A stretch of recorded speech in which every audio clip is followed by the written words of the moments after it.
Chapter 12. Norwood and Switzerland. Psychic Research Society. Psychic Leanings. Literary Circles in London. Young Writers. Henry Irving. A Great Blow. Davos. Brigadier Gerard. Major Pond. American Lecturing in 1894. First Lecture. Anti-British Wave. Answer to Prayer. The chief event of our Norwood life was the birth of my son Kingsley, who lived to play a man's part in the Great War and who died shortly after its conclusion. My own life was so busy that I had little time for religious development, but my thoughts still ran much upon psychic matters. And it was at this time that I joined the Psychical Research Society, of which I am now one of the senior members. I had few psychic experiences myself, and my material philosophy, as expressed in the Stark Munro letters, which were written just at the end of the Norwood period, was so strong that it did not easily crumble. Yet, as year by year I read the wonderful literature of psychic science and experience, I became more and more impressed by the strength of the spiritualist position, and by the levity and want of all dignity and accurate knowledge, which characterized the attitude of their opponents. The religious side of the matter had not yet struck me, but I felt more and more that the case for the phenomena vouched for by such men as Sir William Crookes, Barrett, Russell Wallace, Victor Hugo and Zollner was so strong that I could see no answer to their exact record of observations. "It is incredible, but it is true," said Crookes, and the aphorism seemed to exactly express my dawning convictions. I had a weekly impulse from the psychic paper Light, which has, I maintain, during its long career and up to the present day, presented as much brain to the square inch as any journal published in Great Britain. My pleasant recollection of those days from 1880 to 1893 lay in my first introduction as a more or less rising author to the literary life of London. It is extraordinary to remember that at that time there was a general jeremiad in the London press about the extinction of English literature, and the assumed fact that there were no rising authors to take the place of those who were gone. The real fact is that there was a most amazing crop, all coming up simultaneously, presenting perhaps no Dickens or Thackeray, but nonetheless so numerous and many-sided, and with so high an average of achievement, that I think they would match for varied excellence any similar harvest in our literary history. It was during the years roughly from 1888 to 1893 that Rudyard Kipling, James Stephen Phillips, Watson, Grant Allen, Wells, Barrie, Bernard Shaw, H. A. Jones, Pinero, Marie Corelli, Stanley Weyman, Anthony Hope, Hall Caine, and a whole list of others were winning their spurs. Many of these I met in the full flush of their youth and their powers. Of some of them I will speak more fully later.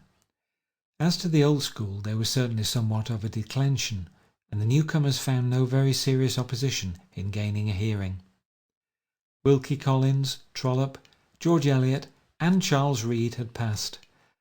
I have always been a very great admirer of the last, who was really a great innovator as well as a most dramatic writer, for it was he who first introduced realism and founded his stories upon carefully arranged documents. He was the literary father of Zola. George Eliot has never appealed to me much, for I like my effects in a less leisurely fashion, but Trollope also I consider to be a very original writer, though I fancy he traces his ancestry through Jane Austen. No writer is ever absolutely original. He always joins at some point onto that old tree of which he is a branch. Literary men whom I met at that time, my most vivid recollections are of the group who centred round the new magazine, The Idler, which had been started by Jerome K. Jerome, who had deservedly shot into fame with his splendidly humorous 3 Men in a Boat. It has all the exuberance and joy of life which youth brings with it, and even now, if I ever have time to be at all sad, which is seldom enough, I can laugh away the shadows when I open that book. Jerome is a man who, like most humorists, has a very serious side to his character, as all who have seen The Third Floor Back will acknowledge. but he was inclined to be hot-headed and intolerant in political matters from pure earnestness of purpose, which alienated some of his friends. He was associated in the editorship of The Idler with Robert Barr, a volcanic Anglo, or rather Scot-American, with a violent manner, a wealth of strong adjectives, and one of the kindest of natures underneath it all. He was one of the best raconteurs I have ever known, and as a writer I have always felt that he did not quite come into his own. George Bergin, like some quaint, gentle character from Dickens, was the sub-editor, and Barry, Zangwill, and many other rising men were among the contributors, who met periodically at dinner. I was not unfaithful to the Strand, but there were some contributions which they did not need, and with these I established my connection with The Idler. It was at this time and in this way that I met James Barrie, of whom I shall have more to say when I come to that chapter which treats of some eminent and interesting men whom I have known. Two isolated facts stand out in my memory during that time at Norwood. One was that there seemed to be an imminent danger of war with France, and that I applied for the Mediterranean War Correspondentship of the Central News, guessing that the chief centre activity and interest would be in that quarter. I got the appointment and was all ready to start, but fortunately the crisis passed. The second was my first venture in the drama. I had written a short story called A Straggler of 15, which had seemed to me to be a moving picture of an old soldier and his ways. My own eyes were moist as I wrote it, and that is the surest way to moisten those of others. I now turned this into a one-act play, and greatly daring I sent it to Henry Irving, of whose genius I had been a fervent admirer ever since those Edinburgh days, when I had paid my sixpence for the gallery night after night to see him in Hamlet and The Lion's Mail. To my great delight I had a pleasing note from Bram Stoker, the great man's secretary, offering me £100 for the copyright. It was a good bargain for him, for it is not too much to say that Corporal Gregory Brewster became one of his stock parts, and it had the enormous advantage that the older he got, the more naturally he played it. The house laughed and sobbed, exactly as I had done when I wrote it. Several critics went out of their way to explain that the merit lay entirely with the great actor, and had nothing to do with the indifferent play, but as a matter of fact the last time I saw it acted it was by a real corporal from a military camp in the humble setting of a village hall, and it had exactly the same effect upon the audience which Irving produced at the Lyceum. So perhaps there was something in writing after all, and certainly every stage effect was indicated in the manuscript. I would add that with his characteristic largeness in money matters, Irving always sent me a guinea for each performance, in spite of his purchase of the copyright. Henry Irving, the son, carried on the part, and played it, in my opinion, better than the father. I can well remember the flush of pleasure on his face when I uttered the word better, and how he seized my hand. I have no doubt it was trying for his great powers to be continually belittled by their measurement with those of his giant father, to whom he bore so remarkable a physical resemblance. His premature death was a great loss to the stage, as was that of his brother Lawrence, drowned with his wife in the great Canadian river of the same name as himself. I now come to the great misfortune which darkened and deflected our lives. I have said that my wife and I had taken a tour in Switzerland. I do not know whether she had overtaxed herself in this excursion, or whether we encountered microbes in some inn bedroom, but the fact remains that within a few weeks of our return she complained of pain in her side and cough. I had no suspicion of anything serious, but sent for the nearest good physician. To my surprise and alarm, he told me when he descended from the bedroom that the lungs were very gravely affected, that there was every sign of rapid consumption, and that he thought the case a most serious one with little hope, considering her record and family history, of a permanent cure. With 2 children aged 4 and 1, and a wife who was in such deadly danger, the situation was a difficult one. I confirmed the diagnosis by having Sir Douglas Powell down to see her, and I then set all my energy to work to save the situation. The home was abandoned, the newly bought furniture was sold, and we made for Davos in the High Alps, where there seemed the best chance of killing this accursed microbe, which which was rapidly eating out her vitals. And we succeeded. When I think that the attack was one of what is called galloping consumption, and that the doctors did not give more than a few months, and yet that we postponed the fatal issue from 1893 to 1906, I think it is proof that these successive measures were wise. The invalid's life was happy too, for it was necessarily spent in glorious scenery. It was seldom marred by pain, and it was sustained by that optimism which is peculiar to the disease, and which came naturally to her quietly contented nature. As there were no particular social distractions at Davos, and as our life was bounded by the snow and fur which girt us in, I was able to devote myself to doing a good deal of work, and also to taking up with some energy the winter sports for which the place is famous. Whilst there I began the Brigadier Gerard series of stories, founded largely upon that great book, The Memoirs of General Marbot. This entailed a great deal of research into Napoleonic days, and my military detail was, I think, very accurate, so much so that I had a warm letter of appreciation from Archibald Forbes, the famous war correspondent, who was himself a great Napoleonic and military student. Before the end of the winter, we were assured that the ravages of the disease had been checked. I dared not return to England, however, for fear of a relapse, so with the summer we moved on to Maloja, another health resort at the end of the Engadine Valley, and there we endeavoured to hold all we had won, which, with occasional relapses, we succeeded in doing. My sister Lottie, free at last from the work which she had so bravely done, had now joined us. Connie, the younger sister, had come back from Portugal earlier, and had joined us at Norwood, where she had met and eventually married E.W. Hornung, the novelist. Of Hornung I will speak later. In the meantime, Lottie's presence and the improvement of the invalid, which was so marked that no sudden crisis was thought at all possible, gave me renewed liberty of action. Before the catastrophe occurred, I had given some lectures on literature at home, and the work with its movement and bustle was not distasteful to me.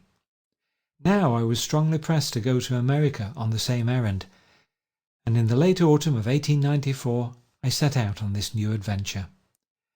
My brother Innes, he who had shared my first days in Southsea, had since passed through Richmond Public School and afterwards the Woolwich Academy, so that he was now just emerging as a subaltern.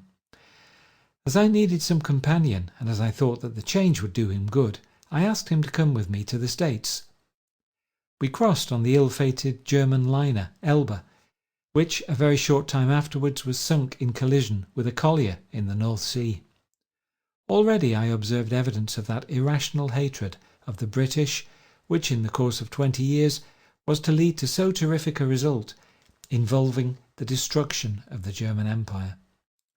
I remember that on some fete day on board, the saloon was thickly decorated with German and American flags, without one single British one, though a fair proportion of the passengers were British. Innes and I then and there drew a Union Jack and stuck it up aloft, where its isolation drew attention to our grievance. Major Pond was my impresario in America, and a quaint character he was. He seemed the very personification of his country, huge, loose-limbed, straggling, with a goat's beard and a nasal voice. He had fought in the Civil War and been mixed up with every historical American event of his lifetime. He was a good, kind fellow, and we formed a friendship which was never broken. He met us in the docks and carried us off to a little hotel beside the Aldine Club, a small literary club in which we had our meals. I have treated America and my impression of that amazing and perplexing country in later pages of these memoirs, when I visited it under more detached conditions. At present it was all hard work with little time for general observations. Pond had fixed me up a pretty hard schedule, but on the other hand I had bargained to get back to Davos in time to spend Christmas with my wife, so that there was a limit to my servitude. My first reading was given in a fashionable Baptist church, which was the usual launching slip for Pond's new lecturers. We had walked from the retiring room and were just coming in sight of the audience when I felt something tickle my ear. I put up my hand and found that my collar was undone. My tie had fallen off, and my stud, the first cause of all the trouble, had disappeared. Standing there on the edge of the platform, Pond dragged out his own stud. I replaced everything and sailed on, quite as I should be, while Pond retired to refit. It is strange, and possibly more than coincidence, how often one is prevented at the last moment from making some foolish appearance in public. The readings went very well, and the audience was generous in applause. I have my own theory of reading, which is that it should be entirely disassociated from acting and should be made as natural and also as audible as possible. Such a presentment is, I am sure, the less tiring for an audience. Indeed, I read to them exactly as in my boyhood I used to read to my mother. I gave extracts from recent British authors, including some work of my own, and as I mixed up the grave and the gay, I was able to keep them mildly entertained for an hour. Some papers maintained that I could not read at all, but I think that what they really meant was that I did not act at all. Others seemed to endorse my method. Anyhow, I had an excellent first reception, and Pond told me that he lay smiling all night after it. He had no difficulty afterwards in booking as many engagements as he could fit into the time. I visited every town of any size between Boston in the north and Washington in the south, while Chicago and Milwaukee marked my western limit. Sometimes I found that it took me all my time to fit in the engagements, however fast I might travel. Once, for example, I lectured at Daly's Theatre in New York at a matinee, at Princeton College the same evening some 50 miles away, and at Philadelphia next afternoon. It was no wonder that I got very tired, the more so as the exuberant hospitality in those pre-prohibition days was enough in itself to take the energies out of the visitor. It was all done in kindness, but it was dangerous for a man who had his work to do. I had one little break when I paid a pleasant visit to Rudyard Kipling, of which I shall speak later. Bar those few days, I was going hard all the time, and it is no wonder that I was so tired out that I kept to my bunk most of the way from New York to Liverpool. My memories are the confused ones of a weary man. I recall one amusing instant when, as I bustled onto the stage at Daly's Theatre, I tripped over the wooden sill of the stage door, with the result that I came cantering down the sloping stage towards the audience, shedding books and papers on my way. There was much laughter and a general desire for an encore.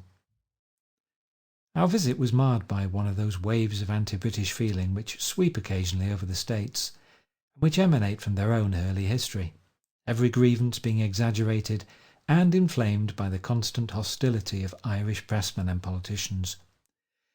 It all seems very absurd and contemptible to the travelling Briton, because he is aware how entirely one-sided it is, and how welcome, for example, is the American flag in every British public display.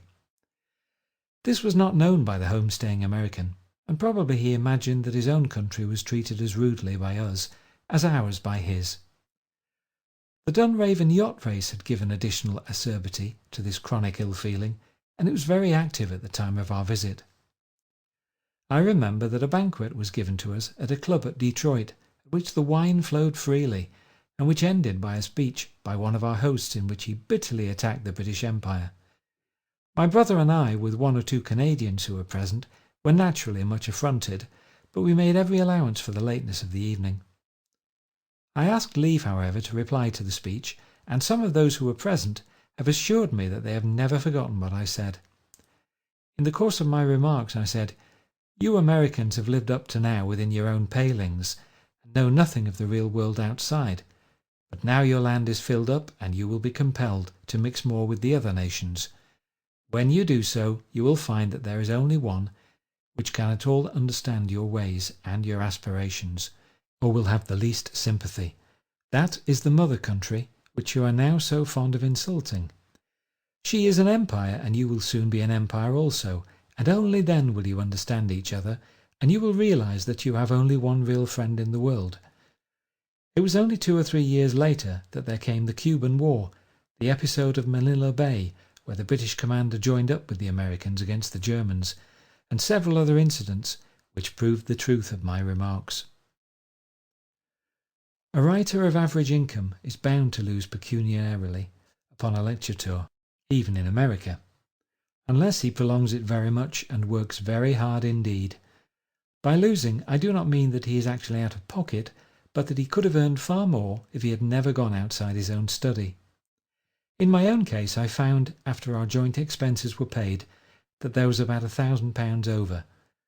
The disposal of this money furnished a curious example of the power of prayer, which, as Mr. S. McClure has already narrated it, I have no delicacy in telling.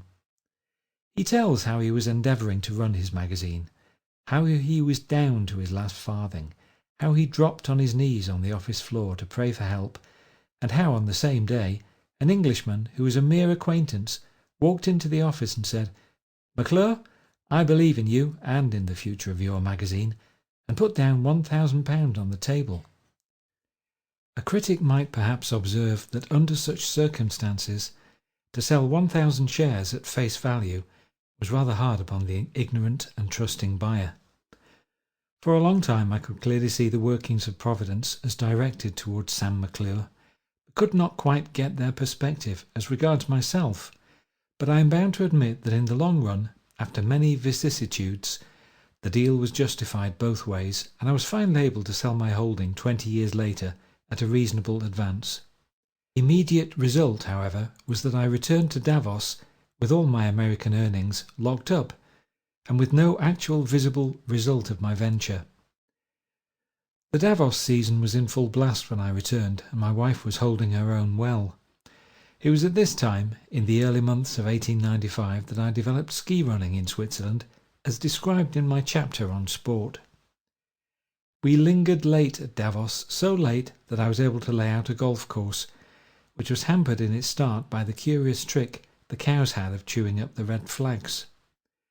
From Davos we finally moved to Caux, over the Lake of Geneva, where for some months I worked steadily at my writing. With the autumn I visited England, leaving the ladies at Caux, and it was then that events occurred which turned our road of life to a new angle.